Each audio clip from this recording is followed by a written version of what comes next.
మీ సమయాన్ని కేటాయించి ఇక్కడికి వచ్చినటువంటి ప్రతి ఒక్క వైఎస్ఆర్ కాంగ్రెస్ పార్టీ కుటుంబ సభ్యుడి ప్రతి ఒక్కరికి కూడా నా హృదయపూర్వక నమస్కారాలు తెలియజేసుకుంటున్నాను.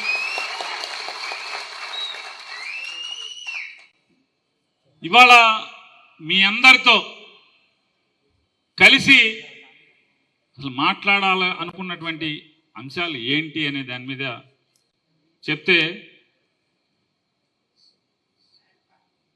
ఏంటి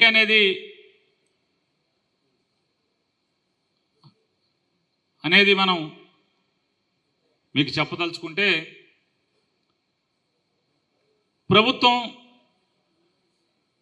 అంటే జగన్మోహన్ రెడ్డి గారి ప్రభుత్వం పడిపోయిన దగ్గర నుంచి ఈ కూటమి మాయ మాటలతో జనాలకి అరచేతిలో వైకుంఠం చూపించి గద్దెనెక్కినటువంటి ఈ కూటమి ప్రభుత్వం ఎక్కిన దగ్గర నుంచి ముందుగా కార్యకర్తల్ని కొడతంతో మొదలుపెట్టారు. ఎన్నడూ లేని విధంగా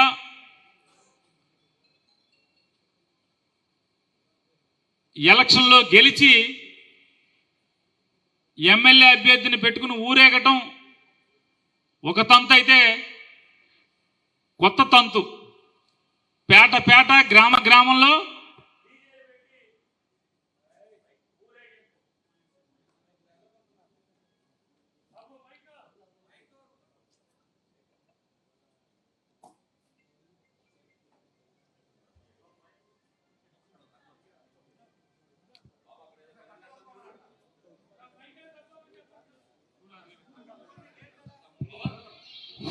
చెక్ చెక్ వచ్చింది కొద్దిగా ముందుకు వచ్చాయి. నన్ను గ్రామ గ్రామాన పేట పేటలో సందుగొందుల్లో డీజేలు పెట్టి ఊరేగింపు. ఆ ఊరేగింపు ఎందుకయ్యా అంటే, అప్పుడు దాకా ఓట్లు అడిగేదాకా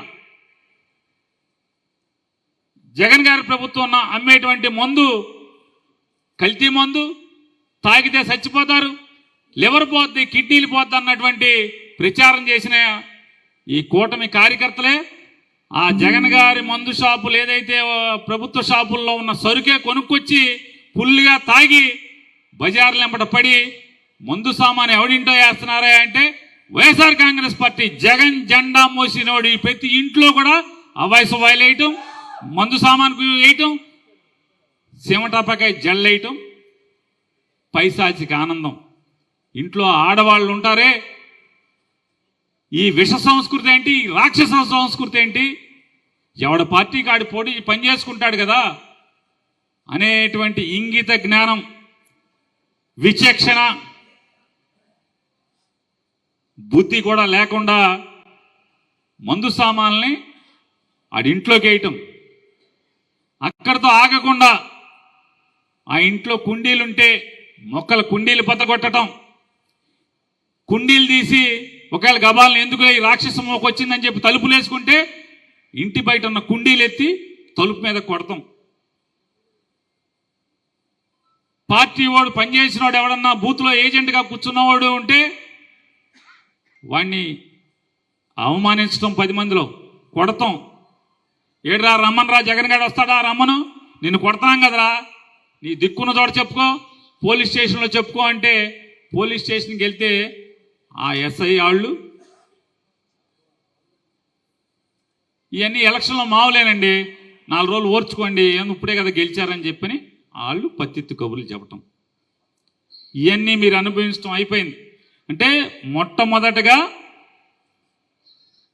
చంద్రబాబు నాయుడు 4వ తారీఖు గెలిచినప్పటికీ 12వ తారీఖు దాకా ఎందుకు ప్రమాణ స్వీకారం చేయలేదంటే, వైఎస్ఆర్ కాంగ్రెస్ పార్టీ జెండా మోసినోళ్ళల్లా మీ కక్ష ఉన్న చోటల్లా మీ ఇష్టం వచ్చింది చేసుకోండి, మొత్తం గవర్నర్ మీదకి, ఎలక్షన్ కమిషన్ మీదకి వెళ్ళిపోతుంది, మన ఖాతాలోకి రాదు అనేటువంటి బరితెగింపు చంద్రబాబు నాయుడులో, పవన్ కళ్యాణ్లో వచ్చింది. కాబట్టి ఇవాళ ఆ రకమైనటువంటి తప్పుడు ఆలోచనతో వాళ్ళ లక్ష్యం ముందుగా వైఎస్ఆర్ కాంగ్రెస్ పార్టీకి పేట పేటలో, గ్రామ గ్రామాల్లో జెండా మోసేవాడు ఉండకూడదు, భయపడి పారిపోవాలి, ఇంట్లోంచి జగన్ పేరు చెప్తే బయటికి రాకుండా ఉండాలి అనే లక్ష్యంగా వేటాడటం అయిపోయింది. నెక్స్ట్, ఎవరెవరైతే పార్టీకి పనిచేస్తుంటారో మండల స్థాయిలో లేదా జిల్లా స్థాయిలో రాష్ట్ర స్థాయిలో పనిచేస్తున్న వాళ్ళని కట్టడి చేయాలి, వాళ్ళని భయపెట్టాలి. ఇక నాకులాగా వాళ్ళు చేసేటువంటి ప్రతి పాపాన్ని ప్రతి తప్పుని ఫినాయిల్ వేసి కడుగుతున్నోడి ఏ రకంగా నోరు మూయించాలి అనేటువంటి ప్రయత్నాల్లో భాగమే ఇవాళ పుంకానుగా నాయకుల మీద తప్పుడు కేసులు.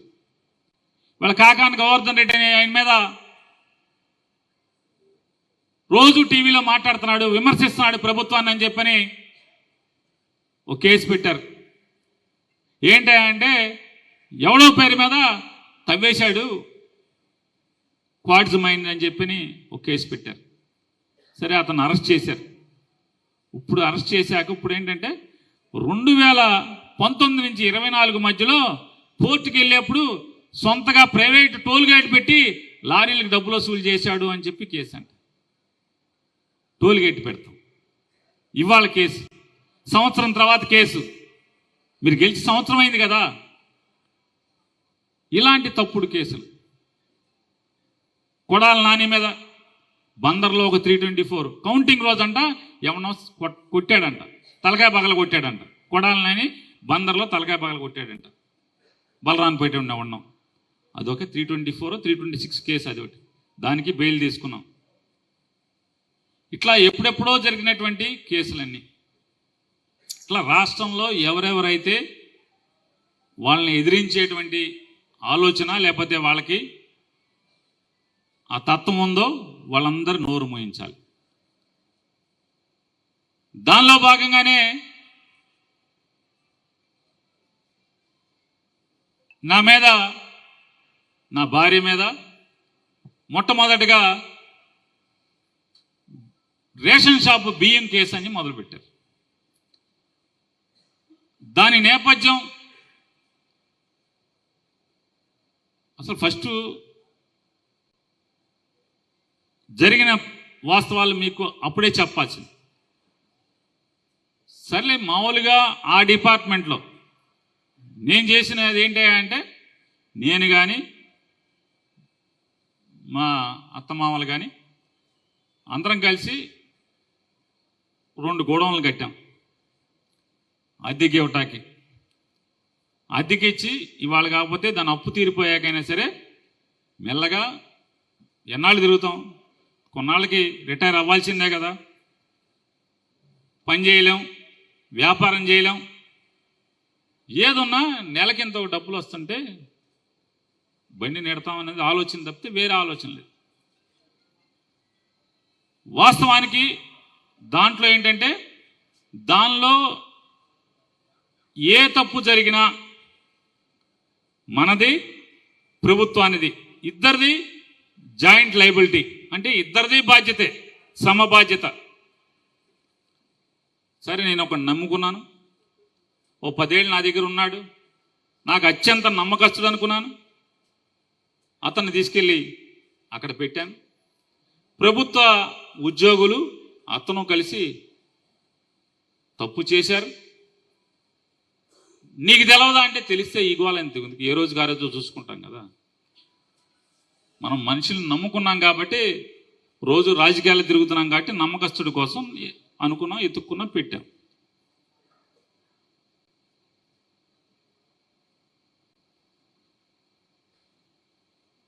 నా దగ్గరికి ఒకరోజు సడన్గా సాయంత్రం పూట వచ్చాడు, 7ంటికి 8ంటికి వచ్చి. అంటే అప్పటికేమైందంటే, కొల్లు రవీంద్ర చంద్రబాబు నాయుడుతో మాట్లాడి గోడౌన్లు ప్రభుత్వం నుంచి ఖాళీ చేయించండి అని చెప్పని వెళ్ళి అడిగాడు. చంద్రబాబు నాయుడు బందరు వచ్చాడు, ఏదో మున్సిపాలిటీలో రోడ్లు ఊడ్చేవాళ్ళందరినీ కూడా టీటీడీలో మీటింగ్ పెట్టాడు. ఆ రోజు వాళ్ళ యూనిఫామ్లు వేసుకుని, ఏది మన శానిటేషన్లో వర్కర్లందరినీ కూడా పక్కన కూర్చోబెట్టుకుని టీ తాగటం, వాళ్ళతో కబుర్లు చెప్పడం. ఆ ఫోటో మళ్ళీ వెళ్ళిపోయింది. ఇక వాళ్ళకి జీతాలు వచ్చినాయా రావట్లేదా అది మీకు తెలుసు, భగవంతుడికి తెలుసు. ఆ రోజు ఫోటోకి మాత్రం స్వచ్ఛ భారత్ అని చెప్పని వచ్చి ఫోటో దిగి, ఆ రోజున ఆ గోడౌన్లు ఖాళీ చేయండి అని చెప్పని చంద్రబాబు చెప్పటం. వెంటనే వాళ్ళు శరవేగంగా దాంట్లో ఉన్న సరుకు అంతా కూడా బయటికి తోలుకునే పనిలో ఉన్నప్పుడు ఒకరోజు వచ్చాడు. సార్ షార్టేజ్ కనపడుతున్నాడు. షార్టేజ్ ఎందుకే అని చెప్పి గట్టిగా అరిచాను, ఎందుకు వస్తుంది షార్టేజ్ అయ్యి. సరే వెంటనే నాకు ఈ వ్యవహారం మీద పెద్ద అనుభవం లేక ఒక రైస్ మిల్లర్ని పిలిచి తీసుకుని మొత్తం బస్తాలన్నీ లెక్కెట్టించాం. తేడా కనపడుతుంది. బాగా అందరినీ తిట్టి, రెండోది ఏంటంటే దాంట్లో నేను పెట్టుకున్నది ఎవరినాయా అంటే నేనెవరిని ఉద్యోగానికి పిలిచిపెట్టల. ఒక ఆయన ఇక్కడే ఉన్నాడు, ఈ పేట ఆయన ఇబ్బందుల్లో ఉంటే ఓ రోజు వస్తే సరే అక్కడికి వెళ్ళి పనిచేయమని చెప్పాను. ఇంకొక ఆయన వేముల గాంధీ గారు, ఆయనకి 2 కిడ్నీలు చెడిపోయి చావు బతుకుల్లోంచి బయటకు వచ్చి ఇల్లుకి ఇబ్బందిగా ఉందని నాకు కవర్ చేస్తే వాళ్ళ మనవరాలని దాంట్లో పనిచేయమని చెప్పాను. నాకు అవసరం ఉండి కాదు, జీతం ఇవ్వటం కోసం. నేను పెట్టుకున్నది వీళ్ళని, ఏ రోజు దాంట్లోకి వెళ్ళేవాడిని కాదు. అసలు అయిపోయింది. ఆ డిపార్ట్మెంట్లో షార్టేజ్ కనపడింది. వచ్చాడు, మనకు కూడా షార్టేజ్ తేడా కనపడింది. ఇతని మీద నాకు నమ్మకం. ఎందుకంటే దగ్గర దగ్గర మీ అందరికీ తెలుసు 2015లోనో ఇప్పుడు వచ్చాడు, 15లో 16లో వచ్చాడు. పాలిటెక్నిక్ ఫెయిల్ అయ్యి వచ్చాడు నా దగ్గరికి. వస్తే ఊరుకునే ముందు పెళ్లి శుభలేఖలు తీసుకోవటం, రాసుకోవటం, కంప్యూటర్లో ఎక్కించడం, టైప్ చేసి పొద్దున్నే నాకు రాత్రికి ఇవ్వటం. అది స్టార్టింగ్ ఉద్యోగం. అక్కడి నుంచి ఎన్ని లావాదేవీలు చేసినా, లెక్కలు చేసినా, ట్రయల్ చూస్తే నమ్మకంగా కనపడుతున్నాడు. గాడెల్లి డేవిడ్ దగ్గర రాజా అని ఒక అతను ఉంటాడు. అంతే, నమ్మకం కుదిరినప్పుడు ఏం చేస్తాం, ఏదున్నా వాళ్ళ మీద నడిపిస్తూ ఉంటాం. నడుస్తూ ఉంటే సరే ఇతన్ని మంచుడు ఏంటి ఎందుకే అన్న, ఏంటి అంటే నన్ను ఎలక్షన్ డ్యూటీకి కిట్బాబు రమ్మన్నాడు, నేనును ఖలీద్ ఇక్కడే ఉన్నాడు. ఖలీదు బయటకు వచ్చేసాం, గాంధీ గారి మనవరాలు తప్పు చేసినట్టుంది అయ్యి నాతో వచ్చి. సరే అందరినీ కేకలేసి తిట్టి ఏం చేస్తాను, నాకు కర్మ మిమ్మల్ని నమ్ముకున్నందుకు అని చెప్పి వెంటనే జాయింట్ కలెక్టర్ గారికి లెటర్ ఇచ్చాం. ఇట్లా మా దాంట్లో షార్టేజ్ కనపడిందని మా మేనేజర్ వచ్చి చెప్పాడు. మేము వెళ్ళి చూసుకుంటే నాకు కూడా అనిపించింది. కాబట్టి వెంటనే దాన్ని ఇన్స్పెక్షన్ చేసి ఆ ఇన్స్పెక్షన్ అయ్యాక మీకు కూడా తేడా అనిపిస్తే మీరు మాది నైతికంగా నాది తప్పు లేనప్పటికీ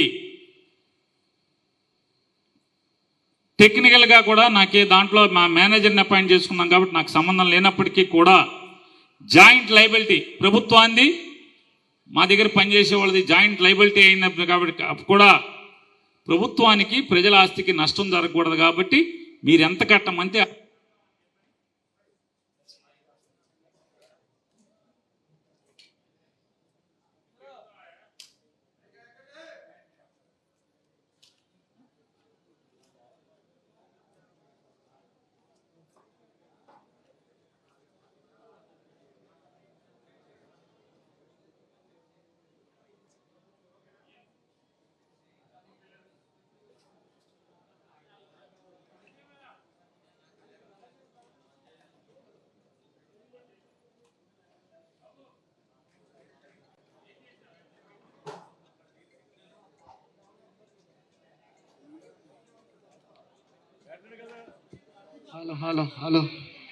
హలో మణి ఆ నుంచున్నారు తప్పుకోండి. కృష్ణ గారు, గుండిపాలెం కృష్ణ గారు, ఎవరైనా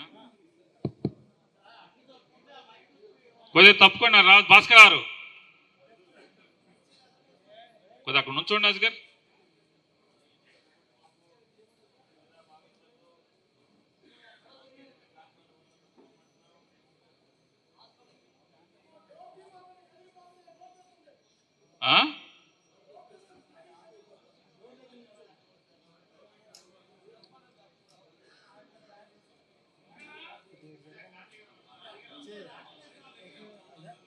కాదు డబ్బులు కడతానని చెప్పించి అజగారు కొద్దిగా నాకు చూసుకో నువ్వు కొంచెం. కడతానని లెటర్ ఇచ్చాం. జాయింట్ కలెక్టర్ గారు గోడౌన్కి వెళ్ళింది. జిల్లా అధికారులందరినీ కూడా తీసుకెళ్లారు. ఆవిడ ఇన్స్పెక్షన్ చేశారు, బస్తాలన్నీ లెక్క పెట్టుకున్నారు. ఆవిడ స్వదస్తూరితో రిపోర్ట్ రాసుకున్నారు.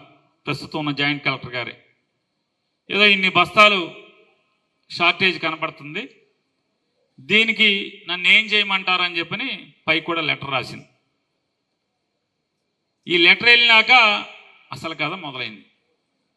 నేను జాయింట్ కలెక్టర్ గారిని కూడా 2-3 సార్లు అడిగాను, అమ్మ అదేదో నువ్వేదో తీర్పు చెప్పాయమ్మా, తొందరగా చేసేద్దాం అంటే ఆవిడ లేదు సార్ అది పెద్ద ఇష్యూ కాదు, ఈ డిపార్ట్మెంట్లో సివిల్ సప్లైస్ డిపార్ట్మెంట్లో మరీ ప్రత్యేకించి గోడౌన్స్లో షార్టేజ్ రావడం అనేది సర్వసాధారణం, అన్ని చోట్ల జరిగేదే, మేము డబ్బులు ఎంతో చెప్తాం, మీరు పెనాల్టీ కడితే సరిపోద్ది, మీరేం వరి అవ్వబాకండి అని చెప్పి కూడా చెప్పారు.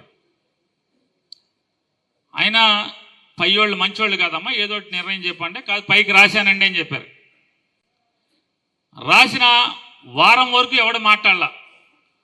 వారం తర్వాత ఆంధ్రజ్యోతిలో ఒక ఐటెం రాశారు, ఇప్పుడు వాళ్ళు ఈనాడులో రాసినట్టే, ఇట్లా పెద్ద అక్రమం జరిగింది, బియ్యం మాయమైపోయినాయి, అదే మాయమైపోయినాయి, ఇది మాయమైపోయినాయి చెప్పాను. రాసిన 8వ తారీఖు ఇప్పుడు రాశారు. 10వ తారీఖున నాకు లెటర్ ఇచ్చారు,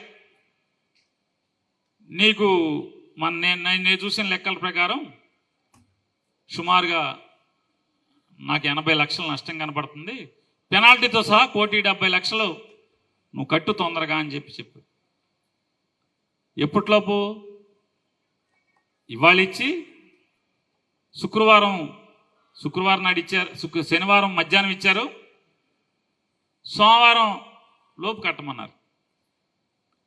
ఇక్కడికి మీలాంటి స్నేహితుల్ని అందరినీ ఫోన్ల మీద అడుక్కుని బతిమాలి గబగబా వెళ్ళి ఏదో తాకట్టు పెట్టేది క్యాష్ తేవటానికి లేదు, కంపల్సరీ వైట్ కట్టాలి. మనం అక్కడక్కడ బాధకు వచ్చి లేదా మాటకొచ్చి చేతులు చెబొద్దులు తీసుకుని కడతాకి లేదు, ప్రతిదీ వైట్ అమౌంట్ కట్టాలి. మొత్తం నాకు తెలిసిన స్నేహితులందరికీ మాజీ ఎమ్మెల్యేలుగా వాళ్ళకి ఫోన్ చేసి అందరినీ తలకు కాస్తి పంపరా బాబు అని చెప్తే ఆ సాయంత్రానికి 4 ఎప్పుడో ₹1 కోటి పంపించారు. ఒక 7-8 మంది కలిసి ఆ ₹1 కోటి అర్జెంటుగా డీడీ తీసి ఆవిడకి ఇచ్చి, మాకు ఇవాళే చెప్పారు కాబట్టి ఇది ఇచ్చాం, మిగతా సోమవారం నాడు కడతా అన్నాం. సోమవారం నాడు అదే రోజు శనివారం నాడే కేసు కూడా ఫైల్ చేశారు, క్రిమినల్ కేసు.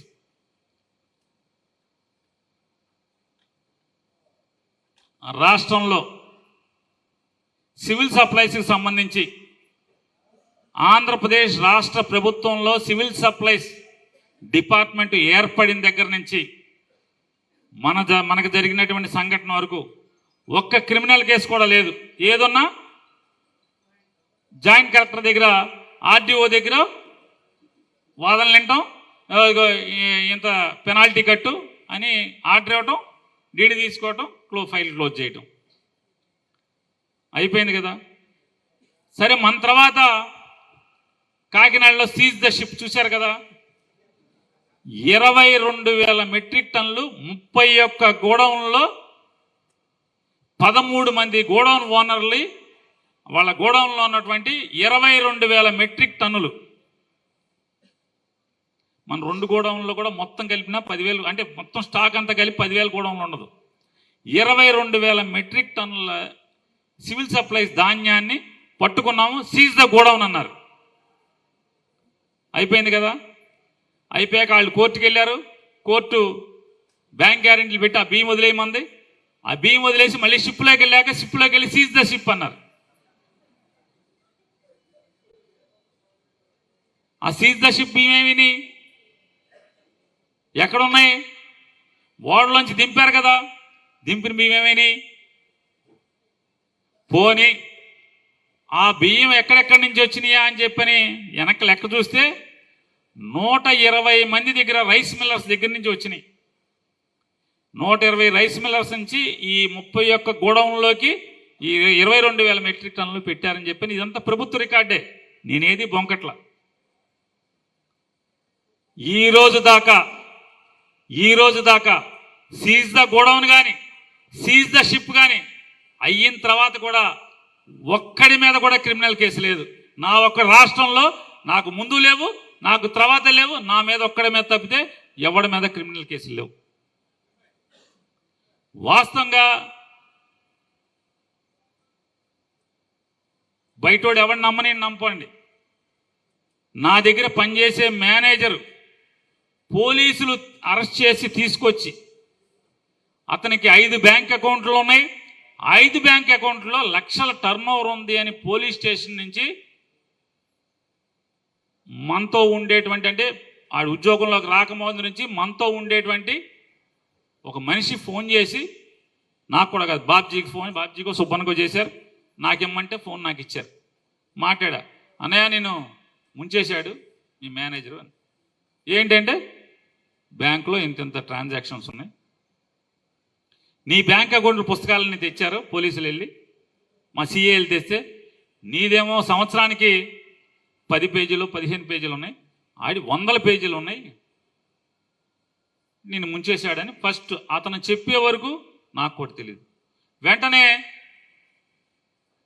ఆయన ఇంట్లో మనిషికి వెంటనే నేను పిలిచి ఫస్ట్ చెప్పింది ఆయన ఇంట్లో మనిషికి, ఇదిగో మనోడు ముంచేశాడేమన్నాను. అదేంటనే అంత మాట అంటావని, నాకు ఇప్పుడు దాకా నాకు తెలియదు కదా, ఇదే ఇది జరిగింది యథార్థం, మీకు ఇందులో ఎవడు కావాలంటే వాళ్ళందరూ సాక్ష్యాలు ఉన్నారు.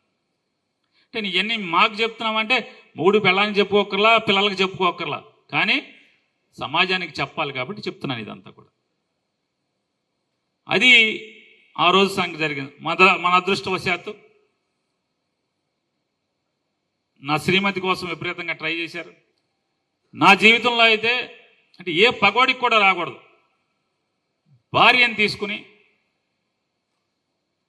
దాక్కుంటూ రోజుకు లేదా 2 రోజులకు ఒక ఇంట్లోనో ఒక చోట్లోనో ఉంటూ 15 రోజులు తిరగటం అనేది నిజంగా ఆ రోజే నేను మానసికంగా చచ్చిపోవాలి, రాజకీయంలోంచి మానేయాలి. ఎవరికి రాకూడనటువంటి దుస్థితి అది. చివరికి అదృష్టవశాత్తు యాంటిసిపేటరీ బెయిల్ వచ్చింది. బెయిల్ వచ్చాక కూడా వదల్లా. జనవరి 1 తారీఖున నా భార్యను పోలీస్ స్టేషన్కి పిలిచి 4 గంటల పాటు ఇష్టం వచ్చినట్టు మాట్లాడాడు సిఐ గారు. రోజు ఇది నడుస్తుంది, దీనికి సమాధానం చెప్పే రోజు, వాతకి 10 వాతలు పెట్టే రోజు ఖచ్చితంగా వస్తుందనే ఊరుకున్నాను నేను.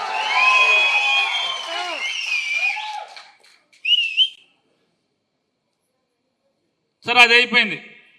అప్పుడు మన ప్లేడర్ అయినటువంటి, అంటే మనకి టీంలో పెద్దోడుగా ఉన్నటువంటి వరదా గారు కానీ, ఆయనతో పనిచేసినటువంటి చాలామంది ఇక్కడ కూడా వాళ్ళ మీటింగ్ కూడా వచ్చారు కొంతమంది, మన లీగల్ టీంలో చాలామంది. వీళ్ళందరూ కలిసి నాతో చెప్పింది, దయచేసి మేడం గారికి బెయిల్ వచ్చే వరకు నువ్వు నోరు తెరవబాకు, ఇప్పబాకు, మాట్లాడబాకని నన్ను అందరూ బతిమాలారు. నువ్వు ఎట్టపోయినా పర్లా, ఇంటావిడు కదా, వద్దని చెప్తే నేను మాట్లాడాల. వెంటనే టీడీపీ వాళ్ళు, వీడు కనపడతలేదు, కుటుంబం అదృశ్యం, వీడు మాట్లాడతలేదు మొదలెట్టారు. నాకు బెయిల్ రావటానికి మరొక 2 నెలలు పట్టింది. ఆ 2 నెలలు కూడా హైకోర్టు ప్లేడర్లు కానీ వీళ్ళు కానీ నువ్వు మాట్లాడబాకు, నీకు దండం పెడతాను బాబు, నువ్వు మాట్లాడబాకనే చెప్పారు. ఇందులో కుటుంబాలు ఉన్నాయి, నువ్వు ఒక్కడివైతే పర్లేదు, ఇంట్లో ఆడవాళ్ళు కూడా ఇరికిచ్చారు కాబట్టి. ఏంటంటే ఇంటి యజమాని, గోడౌన్ యజమాని ఆవిడ పేరు. ఎందుకు ఇంటి ఆవిడ పేరు మీద? ఇప్పుడు నా జీవితంలో బుద్ధి వచ్చింది ఏంటంటే, రాజకీయాలు తిరిగేవాళ్ళు పొరపాటును కూడా ఇంట్లో ఆడవాళ్ళ మీద ఆస్తులు పెట్టబాకండి, వ్యాపారాలు చేయబాకండి. రోజులు చూస్తున్నాం కదా, ఈ పరిస్థితులు ఉన్నాయి. అది అయిపోయాక హైకోర్టులో నాకు బెయిల్ వచ్చింది 2 నెలల తర్వాత. అంటే జడ్జి ఏం చెప్పారు, ఆయన నానిగాడిని అరెస్ట్ చేయబాకండి అన్నారు. అరెస్ట్ చేయకుండా 2 నెలల తర్వాత బెయిల్ వచ్చింది. బెయిల్ వచ్చిన కాడి నుంచి మళ్ళీ మన కథ మామూలు. లీడర్లు అంతవరకే చెప్పారు కదా, మన పని మొదలెట్టాం. అక్కడి నుంచి వీడికి మదం దిగలేదు, మళ్ళీ మాట్లాడుతున్నాడు, వీడు రెచ్చిపోతున్నాడు. అసలు వీడికి ఆ రోజు టీడీపీ ఛానల్స్ అన్నింటిలో కూడా అసలు వీడి కంట్రోల్ అవ్వట్లేదు. ఒకడు హైదరాబాద్ వెళ్ళిపోయాడు, ఒకడు వెళ్ళిపోయాడు, ఒకడు గుండు పొట్టు వచ్చింది, ఆడి పొట్టు వచ్చింది, ఈడి పొట్టు వచ్చింది. వీడు మాత్రం వీడు దిగట్లేదని చెప్పని మాట్లాడుతున్నారు. అది అయిపోయింది కదా. ఇప్పుడు కొత్తగా ఏంటంటే మొన్న నకిలీ ఇళ్ల పట్టాల కథ కంచికేనా ఈనాడులో. నకిలీ ఇళ్ల పట్టాల కథ కంచికేనా. మచిలీపట్నంలో 10,000 పట్టాలు ముద్రించి వాటిలో 5,000 పనిచేసిన విచారణ ఏది? గన్నవరం ఘటనపై కేసు పెట్టినప్పుడు ఇక్కడ ఎందుకు మినహాయింపు? నాడు ధర్నా చేసిన కొల్లు రవీంద్ర కూడా ఆ విషయం మర్చిపోయారా? తహసీల్దార్ కార్యాలయంలోనే తయారీ. మచిలీపట్నంలో పేదలకు పేరుని వర్గం పంచిన నకిలీ పట్టా అని ఒకటి వేసాడు. ఈ పట్టాలు నకిలీనా ఏంటి అని మీకు చెప్తాను. ఒక చిన్నది, అసలు ఈ బందర్లో పట్టాలు ఏంటి ఎలా స్టార్ట్ అయింది చెప్తాను. 2019 ఎన్నికల్లో జగన్మోహన్ రెడ్డి గారు మచిలీపట్నం ఎన్నికల ప్రచారానికి ఏప్రిల్ 8వ తారీఖున 2019 ఏప్రిల్ 8వ తారీఖున మున్సిపల్ ఆఫీస్ దగ్గరికి మీటింగ్కి వచ్చినప్పుడు మీకు గుర్తుంటే చాలామందికి ఇక్కడ దాదాపుగా ఇందులో 80-90% మంది మీరో మీ తల్లిదండ్రులో ఎవరో ఒకళ్ళు ఆ రోజు వచ్చున్నారు. ఒక్కసారి అది నెమరు వేసుకోండి. దాన్ని కూడా అది ఉందా? అది లేదా? నాది ఉందా? నేను అడిగింది లేదు కదా. నేను ఆ రోజు ఏం చెప్పానంటే నేషనల్ కాలేజ్ దగ్గర నుంచి హెలికాప్టర్లో మున్సిపల్ ఆఫీస్ దగ్గర తీసుకొస్తా. నేను ఒక మాట చెప్పాను. ఏంటి ఇక్కడ సమస్య ఏంటన్నాడు. 1 పోర్టు, 2 ఇళ్ల పట్టాలు. సుమారుగా ఒక 10,000 పై చిలుకుంటారు. 10 అంటే 10,000 15,000 ఎంత అన్నాడు. దాన్ని నేను ఎక్కడ లెక్కెడతానండి. ఓ 10,000 పైన ఉంటారు వాళ్ళకి మాత్రం మనం 1 పోర్టు పని మొదలెడతాం, 2 ఇళ్ల స్థలాలు కొని ఇళ్ల పట్టాలు పంచి పెడతాం అని చెప్పని ఈ 2 మాత్రం మీరు చెప్పాలి ఖచ్చితంగా అని చెప్పి సరే అన్నాడు. పైకి ఎక్కాక నేను మాట్లాడేశాను, నేను కూడా ఇవ్వాలని చెప్పాను. అయ్యాక ఆ రోజు జగన్ గారు ఏం మాట్లాడాడు కూడా ఒకసారి ఆ వీడియోలో చూడండి, లేదా ఆడియో ఇటు వినిపించండి ఒకసారి. జగన్ గారు ఎలక్షన్కి మాట్లాడింది ఒకసారి వినిపెట్టండి.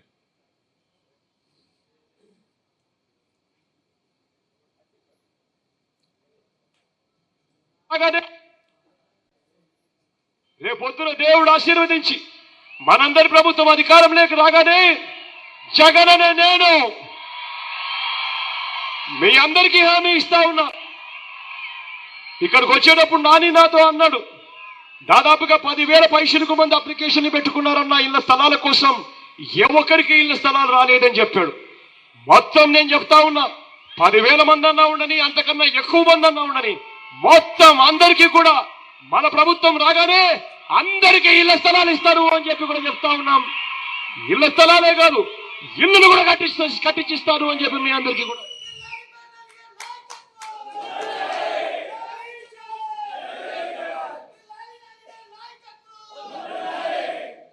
ఇళ్ల పట్టాలు కార్యక్రమం స్టార్ట్ అయింది. స్టార్ట్ అయ్యాక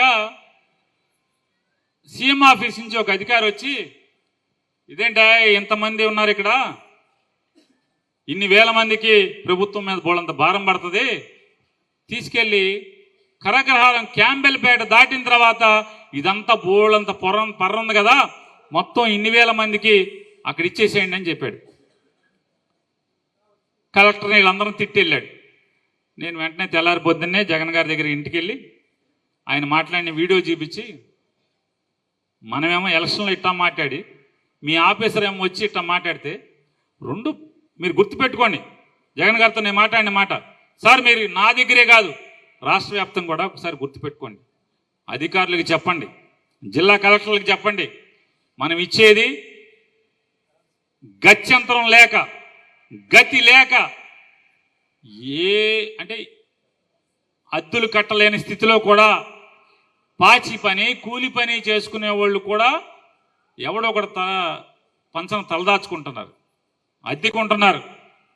వాడికి మనం పట్టా ఇచ్చామంటే ఆ ఇంట్లోకి వెళ్ళిన తర్వాత ఆడు భోజనానికి ఇబ్బంది లేకుండా కూలి పనికో పాచి పనికో వెళ్తాకి అందుబాటులో ఉండేట్టు మాత్రమే స్థలం కొని ఇవ్వాలి తప్పితే మనం బాధ్యత అంటే మనం మాట చెప్పాం కాబట్టి ఎక్కడో అక్కడ పొలం కొనేసి ఇస్తే ధర్మం కాదండి అంటే కరెక్ట్ నాని నువ్వు చెప్పింది మంచి మాట చెప్పావు. వెన్న ఫోన్ ఎత్తాడు, జిల్లా కలెక్టర్కి ఫోన్ చేశాడు. అప్పుడు ఉన్నటువంటి నవాబ్ గారు ఇమ్తియాజ్ గారికి ఫోన్ చేసి, ఇమ్తియాజ్ అన్న నాని వచ్చాడు మీ మంత్రి గారు, నేను ఎలక్షన్ కూడా మాట చెప్పాను, నాని టౌన్కి దగ్గర ఎక్కడంటే అక్కడ ఎన్ని ఎకరాలంటే అన్ని ఎకరాలు అర్హుడు అనేవాడు మిగలకుండా పట్టాలు ఇవ్వండి అని చెప్పని ఫోన్లో చెప్పాడు ఆయన.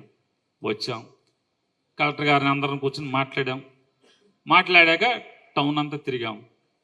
కరగ్రహారంలో ఆనుకునైతే మనకి బందరకు దగ్గరగా ఉంటుందని చెప్పని కరగ్రహారంలో భూమి చూసుకుని ఆ రైతులందరినీ కూడా ఆర్ఎన్బి గెస్ట్ హౌస్కి మీటింగ్ పిలిచాం. జాయింట్ కలెక్టర్, ఆర్డీఓ, తహసీల్దార్ అందరూ ఉన్నారు. అందరూ ఉండగానే రేటు బేరమాడటం మొదలుపెట్టాం. బేరమాడటం మొదలుపెట్టి వాళ్ళు 32 లక్షల మించి కష్టం అండి అది ఇది అని అంటున్నారు. రైతులేమో కాదు సార్, కాదండి ఇంకేమైనా పెంచండి అంటున్నారు. వచ్చిన రైతులు అందరూ మేము ఇచ్చేస్తాం, కొంచెం మాకు నేనేమన్నానంటే ఇవన్నీ కాదైతే బేరాలు వద్దు, ఏమొద్దు, 39 వాళ్ళు ఎదురు చెప్పరు, మీరు ఎదురు చెప్పాకండి అని చెప్పాను. వెంటనే ఆఫీసులో అమ్మో అంత రేటు సార్ అది ఇది అన్నారు. మీరు ఒకసారి ఒకటి గుర్తుపెట్టుకోండి, ఒక రైతుని లేదా భూమిని నమ్ముకున్న వాడిని, తాతల నుంచి తండ్రుల నుంచి భూమి వచ్చేవాడిని ఫర్ ఎవర్ అంటే జీవితాంతం ఆ భూమితో బంధం లేకుండా ఆయన్ని తీసి బయటికి తోస్తున్నప్పుడు వాడు నవ్వుతా భూమి ఇచ్చి వెళ్ళాలి తప్పితే ఏడుస్తానో కోర్టులకు వెళ్ళేట్టుగా భూమి ఇవ్వకూడదని చెప్పి నేను చెప్పాను. వాళ్ళు ఎదురు మాట్లాడలేదు, రైతులు ఇట్లాగే చప్పట్లు కొట్టేశారు, లేచి వెళ్ళిపోయి అక్కడి నుంచి ఎవరికాళ్ళు డాక్యుమెంట్స్ తెచ్చి తహసీల్దార్కి ఇస్తున్నారు, అయిపోయింది. సరే ఇక భూమి ఎంఆర్ఓ వాళ్ళు తిరుగుతున్నారు, భూమి కొన్నారు. నెక్స్ట్ గిలకల దిండి ఎక్కడ ఇవ్వాలి అని అంటే ప్రసాదు ఆ గిలకల దిండి మన బ్యాచ్ అందరూ కలిసి సకల్ నగర్ పక్కన ఇవ్వండి అని చెప్పారు. వెంటనే అది పోర్టు భూమి అంటే పోర్టు డైరెక్టర్ దగ్గరికి నేను ఫోన్లో మాట్లాడి ఆ డైరెక్టర్ని నాకు అప్రూవల్ కావాలి, ఇన్ని ఎకరాల ల్యాండ్, సీఎం ఆఫీస్ నుంచి కూడా ఫోన్ వస్తుంది నీకు అని చెప్పి ఇక దాన్ని లైట్గా పలచగా నీళ్లు ఉన్నాయి, దానికి నీళ్లు కట్టేసే పని మొదలుపెట్టారు. మొదలు పెట్టంగానే ఇప్పుడు ఏజీపీగాను ఏపీపీగాను ఒక అతనున్నాడు, తిరుమాని కృష్ణ భగవాన్ అని కుళ్ళు రవీంద్రకి సొంత మేనత్త మనవడు ఏదో అవుతాడు, తేజ అనేది ఉంది పేరు, అతని పేరు మేనమాం కొడుకు. ఆ మేనమాం కొడుక తేజ, మేనత్త మనవడా,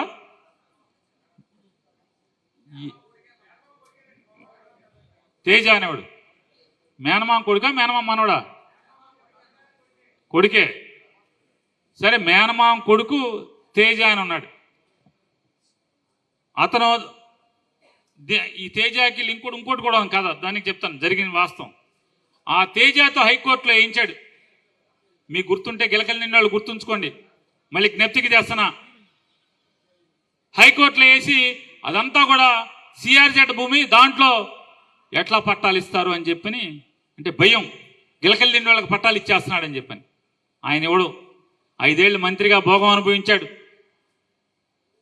గర్వంగా చెప్తాడు ఓట్ల కోసం అయితే నేను మత్స్య కార్మికుడిని, ఇళ్ళు లేని నిరుపేదలకు మత్స్య కార్మికులకి పట్టా ఇవ్వటానికి మాత్రం జాస్ ఉండదు, సోయి ఉండదు. వెంటనే కోర్టులో వేస్తే కోర్టు దాన్ని ఆపేయమని చెప్పని ఇచ్చింది. గుర్తుందా అండి? అప్పుడు మొత్తం ప్రసాదులు డాక్టరు వీళ్ళందరినీ ఎతికి పేటలో అందరినీ కుర్రోళ్ళని గిలకల దీంట్లోనే పొలం కొనుగోలు చేసి 25 ఎకరాలు సుమారుగా 900 చిల్లర మందికి పట్టాలు రాయటం జరిగింది. అదే అయిపోయిన తర్వాత మోకా భాస్కర్ గారు ఉన్నాడు ఆ రోజు.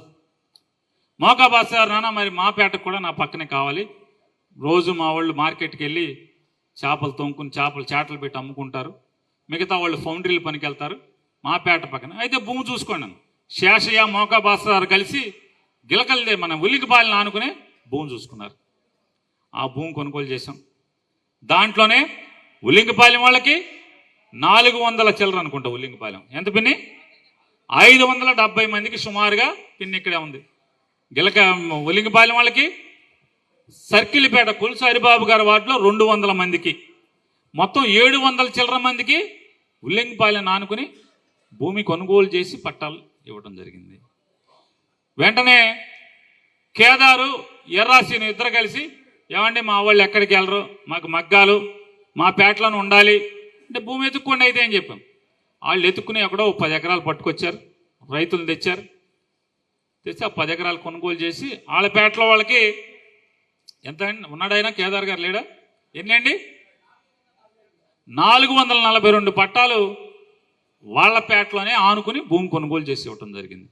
వెంటనే శారదానగర్ నాగేశ్వరరావు గారు, శరత్ బాబు, అనిలు వీళ్ళందరినీ పిలిచాం. మరి మీ పేట పరిస్థితి అంటే మరి కరకరారం వెళ్తారా అని.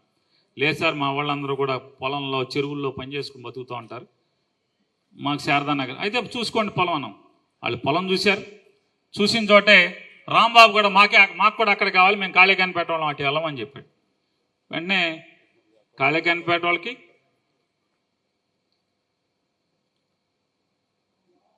కాళేకానిపేట వాళ్ళకి అంటే శారదానగర్ వాళ్ళకి 423 మందికి, అట్లాగే మిరియాల రాంబాబు గారు 30వ వార్డు వచ్చేప్పటికి బసవపూర్ణమ్మ గారికి 241 మందికి, అలాగే చింతాగిరి మౌనిక గారు వాళ్ళకి ఎంతమంది ఉన్నారు? ఆవిడ ఎంతమందిరా? 360 మంది. 360 మందికి ముగ్గురికి కూడా శారదానగర్ను ఆనుకున్నటువంటి రుద్రవరం రెవెన్యూ భూమిలో కొనుగోలు చేసి అందరికీ కూడా పట్టాలు ఇవ్వటం జరిగింది. మిగతా అందరికీ 15,492 మందికో కరగ్రహాలలో, మిగతా ఉన్న బందర్లో ఉన్నటువంటి ప్రతి ఒక్కరికి కూడా ఒక్క కుమ్మరగూడెంలో 200 మందికి తప్పితే, కుమ్మరగూడెంలో 200 మందికి, అలాగే కేంద్రీయ విద్యాలయం ఎదురుగుండా ఉన్నటువంటి వైఎస్ఆర్ కాలనీలో శ్మశానంలో బొత్సుల అర్జునుడి గారు మున్సిపల్ చైర్మన్గా ఉన్నప్పుడు ఇళ్ళు వేసుకున్నటువంటి వాళ్ళకి కానీ, లేదా నోబుల్ కాలేజీ మన థామస్ కవిత గారి ఇంటి ఎదురుగుండా డొంకల వాళ్ళకి కానీ, లేదా నక్కలతోట సాయిబాబా గుడి దగ్గర ఆ డొంకల్లో వేసుకున్న వాళ్ళకి కానీ, లేదా నేషనల్ కాలేజీ వెనకాల కానీ, నేషనల్ కాలేజీ ముందు కరెంట్ కాలనీలో 100 అడుగుల రోడ్లో వెంకటలక్ష్మి గారు మున్సిపల్ చైర్మన్గా ఉన్నప్పుడు అప్పుడు అంటే బ్రాహ్మణయ్య గారు ఎమ్మెల్యే అప్పుడు వేసుకున్న వాళ్ళకి కానీ, ఇట్లా కొంతమందికి తప్పితే, అట్లాగే మన ఎఫ్సిఐ గోడౌన్స్ ఎదురుకుండా ఎన్టీఆర్ కాలనీ వాళ్ళకి కానీ అందరిని అడగటం జరిగింది, మీరు కరగ్రహారం వెళ్ళిపోతారా ఏంటి పరిస్థితి? బాబు నువ్వు ఇచ్చే పట్టా కోసం మేము అక్కడికి వెళ్ళాం,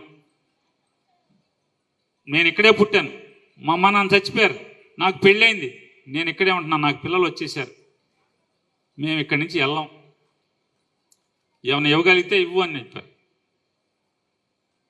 వెంటనే నేను కలెక్టర్కి ఇమ్తియాజ్ గారిని తీసుకుని నా కారులో ఎక్కించుకుని, అంటే కలెక్టర్ నీ కారు ఎక్కుతా అంటే మరి నేను మంత్రిని కదా,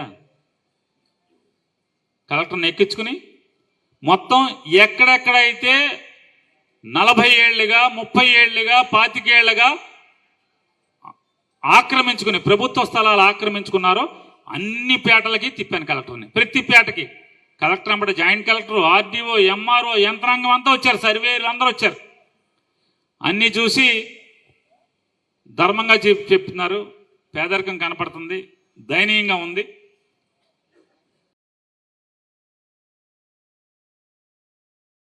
అంటే ఆల్రెడీ సంతకాలు పెట్టించుకున్నారు సిసిఎల్ఏ దగ్గర. నేను కరోనా వచ్చింది, నాకు హాస్పిటల్లో ఉన్నాను, అప్పుడు పంచిపెట్టేశారు పట్టాలు, నేను సంతకం పెట్టలేదు, నేను లేను అసలు పట్టాలు పంచినప్పుడు అని చెప్పి ఆయన స్టేట్మెంట్ రాసిచ్చాడు. ఒకసారి ఏమన్నా ఫోటోలు మనం మీకు గుర్తుందో లేదో, జైహింద్ స్కూల్ గ్రౌండ్లో, అలాగే నేషనల్ కాలేజీలో, సువర్ణ కాదు రైస్ మిల్లర్స్ అసోసియేషన్ పోలీస్ గ్రౌండా, పోలీస్ గ్రౌండ్లో, హిందూ కాలేజీలో, ఇంకెక్కడ గాంధీ విద్యాలయంలో. మీ అందరూ గుర్తుంది కదా, పట్టాలని పంచిపెట్టాం కదా. నా పక్కన కమిషనరు తహసీల్దార్ ఉన్నారా, వాళ్ళే పట్టాలు అందించారా? నేను పంచిపెట్టానా కొన్ని, మీటింగ్ చెప్పి తర్వాత స్టాల్స్ వేసి ఎవరు కార్పొరేటర్ వాళ్ళు ఎవరు విఆర్ వాళ్ళు అక్కడ ఉండి సచివాలయం స్టాఫ్ ఉండి ఆ కౌంటర్లోకి వెళ్ళి తీసుకోమని చెప్పాం కదా. ఆ రోజు రానోళ్ళు ఎవరిని ఉంటే వాలంటీర్లతో ఇంటికి పంపించాం. అంతే కదా జరిగింది. ఆయన లేదని చెప్పాడు కదా. ఇది ఒకసారి భగవాన్ ఈ ఫోటోలో ఈనాడు అనేది సాక్షి, ఇది ఫోటో లేదు అది ఈనాడులో. సరే ఇదిగో ఈ ఫోటో ఒకసారి చూడండి. ఫోటో ఈ బాబు. పేదలకు శాశ్వత కాలనీ నిర్మిస్తాం. హిందూ కాలేజీలో కాదు, హిందూ కాలేజ్ కాదు, హిందూ కాలేజా, హిందూ కాలేజ్ పద్మావతి కాలేజ్ వెనకాల డయాస్ ఉంటుంది కదా హిందూ పద్మావతి కాలేజీలో. ఒకసారి ఆ ఫోటో ఇవ్వమని చెప్పండి. పేదలకు శాశ్వత కాలనీలు నిర్మిస్తాం. ఎవరా పక్కన వాళ్ళు ఇద్దరు? ఎవరు చూడండి, ఆ పక్కన వాళ్ళు ఇద్దరు మున్సిపల్ కమిషనర్, ఎంఆర్ఓ. పట్టాలు పంచిపెట్టేప్పుడు లేడంట. ఇది ఎక్కడిది? ఈనాడులో ఫోటో వేసేటువంటి మనసు లేదు కాబట్టి దాంట్లో వేసాడు, కవరేజ్ చేశాడు.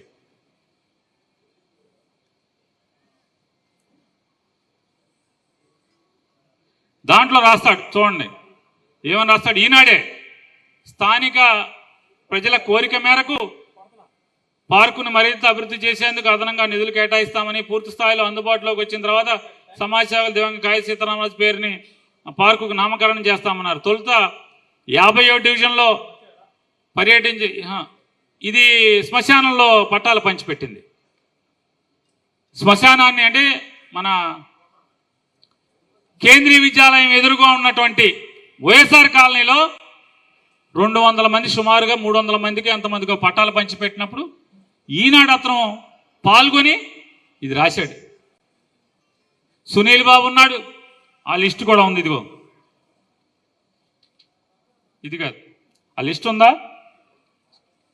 శ్మశానంలో కన్వర్షన్ చేసి పంచిపెట్టిన లేదా?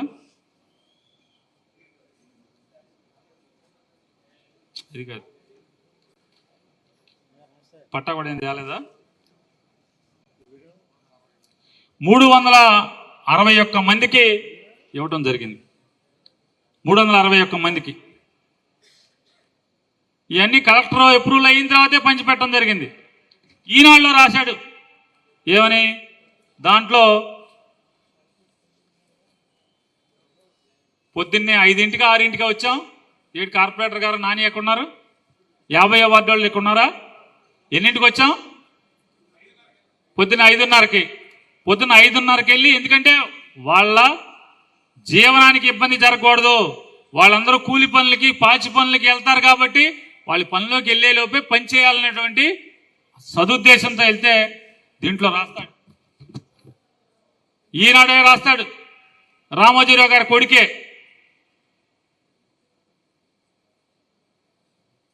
ఇరవై 29వ డివిజన్ మంజూరైన ముద్ర రుణార్హత పదవి కాదు, 290 మంది లబ్ధిదారులకు ఇళ్ల పట్టాలు పంపిణీ చేశారు 50వ డివిజన్లో. దాంట్లో సునీల్ బాబు పాల్గొన్నాడు, నగరపాలక కమిషనర్ పాల్గొన్నాడు, రాస్తాడు. ఈనాడే ఈ దొంగ పట్టాలని చెప్పని తప్పుడు రాతలు రాస్తాడు. వెనకటికి ఒక సామెత చెప్తారు ఎవడో,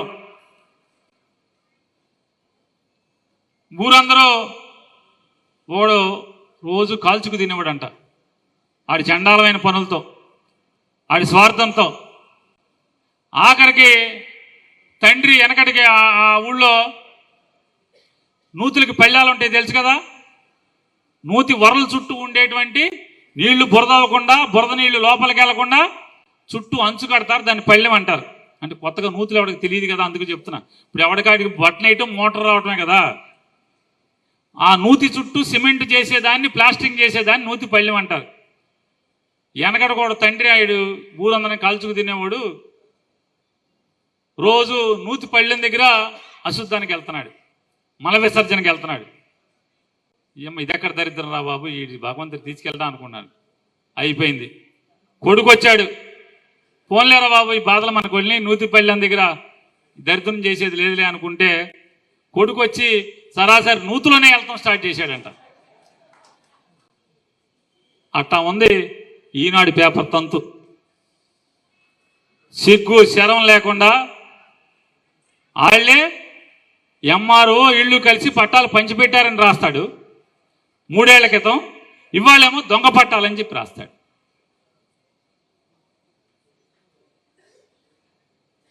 అన్నమే కదా తినేది.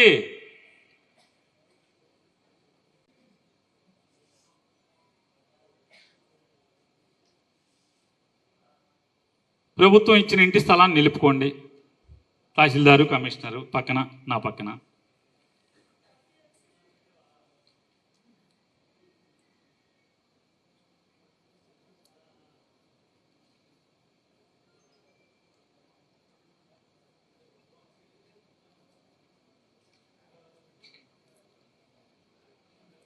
ఇళ్ల పట్టాలు పంచి పెడతానని పక్కన మున్సిపల్ కమిషనర్ వీళ్ళందరూ కూడా ఉన్నారని.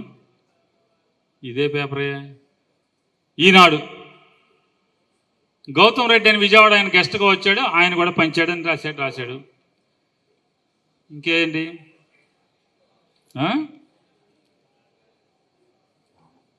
లబ్ధిదారుకి ఇళ్ల పట్టాలు పంపిణీ.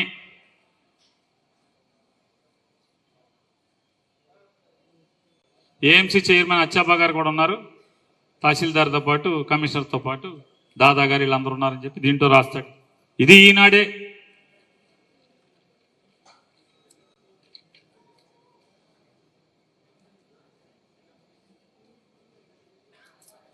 నేను అంటే ఈనాడు కోనే సెంటర్ పేరు మీద వచ్చింది. దాంట్లో నగరంలోని మాచవరంలో శ్రీశైలం సందర్భంగా ఉన్నాయని. సెంటు స్థలం విలువ పేదవాడికే తెలుసు. సమీపంలోని 33 నుంచి 40 వార్డులో ఉన్న లబ్ధిదారులకు 3000 ఇళ్ల పట్టాలు పంచిపెట్టారు. దాంట్లో కమిషనర్ మొత్తం పెద్ద ఫోటో, జనము, అధికారులు ఉన్నారు. ఇది నేను ప్రభుత్వాన్ని లేదా రెవెన్యూ అధికారులను నేను గట్టిగా అడుగుతున్నాను, డిమాండ్ చేస్తున్నాను.